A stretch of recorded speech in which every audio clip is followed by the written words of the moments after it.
Assalamualaikum warahmatullahi wabarakatuh. Alhamdulillah, assalatu wassalamu ala rasulillah Muhammad ibn Abdullah wa ala alihi wa ashabihi wa man tabi'ahu wa wala. Asyhadu an la ilaha illallah wa asyhadu anna sayyidana Muhammadan abduhu wa rasuluh. Allahumma salli wa sallim wa barik ala sayyidina Muhammadin wa ala alihi wa ashabi ajma'in. Amma ba'd. Kaum muslimin, muslimat, shaimin, shaimat rahimakumullah.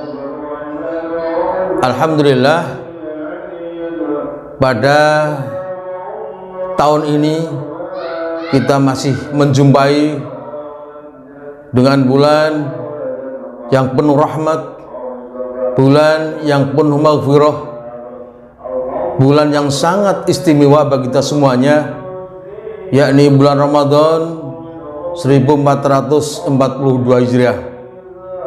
Mudah-mudahan kita semuanya bisa menjalankan kewajiban di bulan Ramadan ini, khususnya kewajiban puasa Ramadan, sehingga kita mampu menjadikan diri kita menjadi orang yang bertakwa kepada Allah Subhanahu wa Ta'ala. Rahmat dan salam mudah-mudahan selalu tercurahkan pada baginda Rasul Muhammad sallallahu alaihi wasallam. Kaum muslimin, muslimat, shaimin, shaimat rahimakumullah. Pada kesempatan ini saya akan menyampaikan sebuah hadis an Abi Dzarrin Jundub bin Junadah wa Abi Abdurrahman Muadz bin Jabal radhiyallahu anhuma an Rasulillah sallallahu alaihi wasallam qala ittaqillaha haitsu ma kunta watbi'is sayyi'atal hasanata tamhuha wa khaliqin nasa bi khuluqin hasanin. Diriwayatkan dari Abi Dzar Jundub bin Junadah dan Abi Abdurrahman Muadz bin Jabal radhiyallahu anhu dari Rasulullah sallallahu alaihi wasallam, beliau bersabda, ittaqillaha haitsu ma kunta. Bertakwalah kalian kepada Allah di mana saja kalian berada.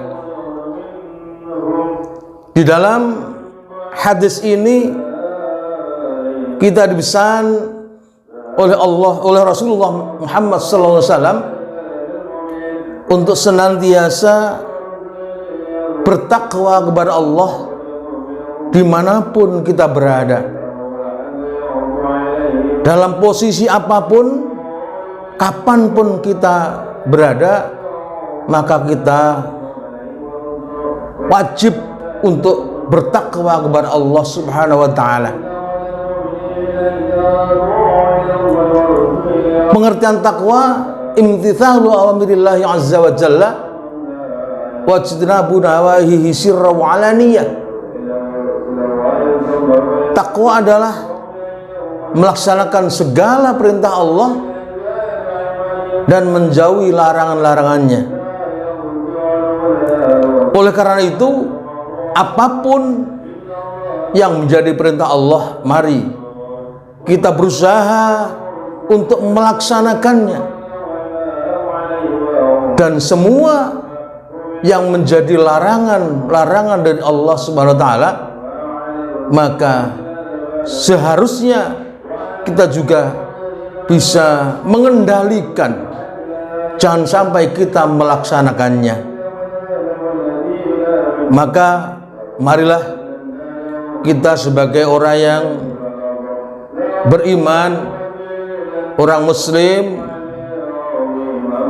apalagi di bulan puasa ini, marilah kita senantiasa memohon kepada Allah agar Allah selalu menjaga diri kita, agar senantiasa bisa melaksanakan taqwa Allah bertakwa kepada Allah Subhanahu wa taala. Kemudian pesan yang kedua, watbi'i sayyi'atal hasanata tamhuha,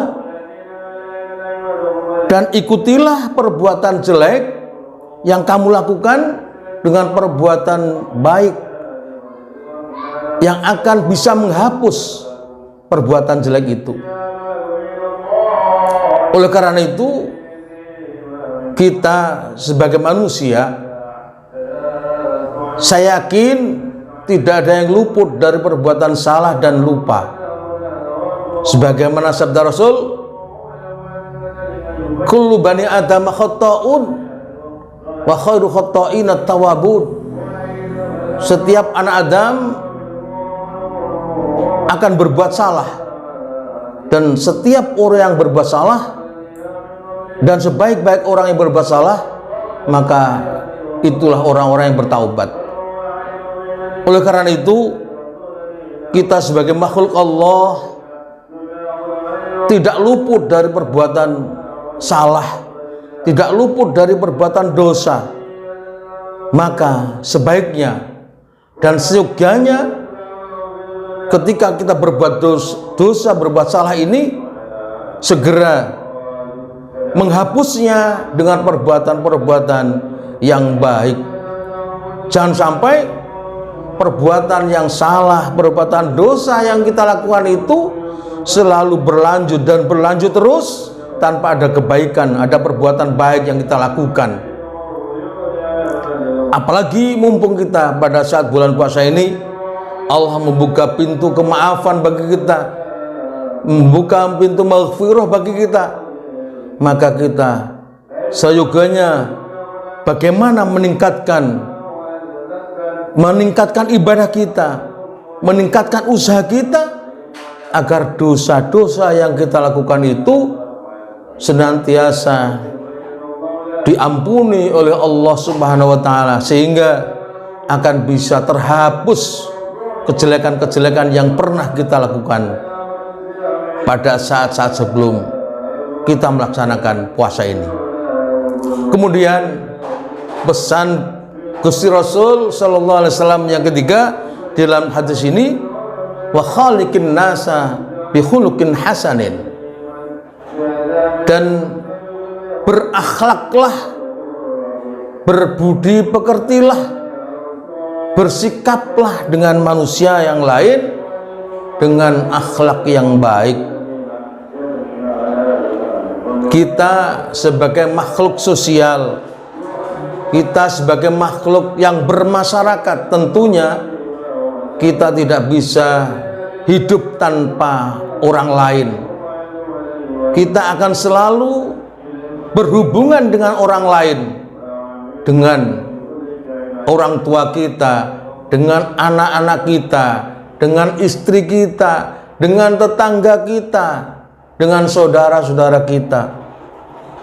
Maka kita jangan sampai meninggalkan budi pekerti, jangan sampai meninggalkan akhlak yang baik. Bagaimana kita berakhlak kepada orang tua kita, bagaimana kita berakhlak kepada anak-anak kita, bagaimana kita berakhlak dengan istri kita, dengan suami kita, dengan tetangga kita, dan bahkan bagaimana kita berakhlak dengan orang lain. Maka dari itu, akhlak mulia yang dicontohkan oleh Rasul, mari kita selalu kita jaga, selalu kita lakukan di dalam kehidupan kita di masyarakat ini. Jangan sampai kita sebagai seorang muslim tidak berakhlak, naudzubillah, tsumma naudzubillah min dzalik. Kita diajari oleh Rasulullah Muhammad SAW bagaimana kita bersikap kepada tetangga kita. Man kana yu'minu billahi wal yawmil akhir fal yukrim dhaifah. Man kana yu'minu billahi wal yawmil akhir fal yukrim jarah. Barang siapa yang beriman kepada Allah dan hari akhir, maka muliakanlah memuliakan tamunya. Barang siapa yang beriman kepada Allah dan hari akhir, maka muliakanlah tetangganya. Itu suatu ajaran dari Rasulullah SAW. Dan yang hadis berikutnya, man kana yu'minu billahi wal yawmil akhir falyaqul khairan aw liyasmut, maka berkatalah yang baik atau lebih baik diam. Itulah 3 pesan Rasulullah yang harus kita jaga betul-betul. Yang pertama, kita bertakwa kepada Allah dimanapun kita berada. Kemudian selalu mengikuti perbuatan jelek itu diikuti dengan perbuatan yang baik. Dan yang ketiga, kita berakhlak kepada manusia yang lain, kepada orang lain. Itulah yang bisa saya sampaikan. Mudah-mudahan kita semuanya selalu dijaga oleh Allah SWT hingga kita menjadi orang yang manfaat, maslahah fid dini wad dunya wal akhirah. Amin amin ya rabbal alamin.